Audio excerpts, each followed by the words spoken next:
doji, ibig sabihin market, dapat wala kang gagawin.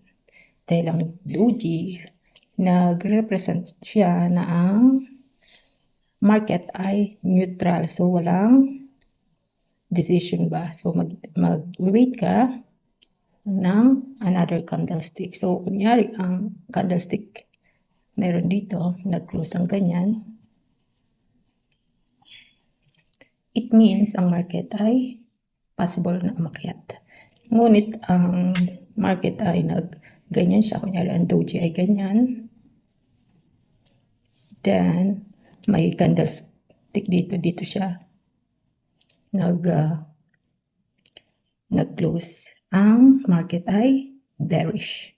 So, ganito ang nangyari sa layer. Sa 1D time frame, may doji siya and bias ko siya ay aakyat. So, tingnan natin ang layer na token. So, kung makikita nyo, itong layer na token ay mayroon siyang doji na maliit. So, ang doji hindi naman ibig sabihin perfect na parang cross na sign or add na sign. So, mas doji siya. Pero of course, mas maganda ang doji yung mahaba siya. Then, next candle niya ay nasa upward left. Right side na pataas. So, bias ko dito ay paakyat. So, trade at your own risk.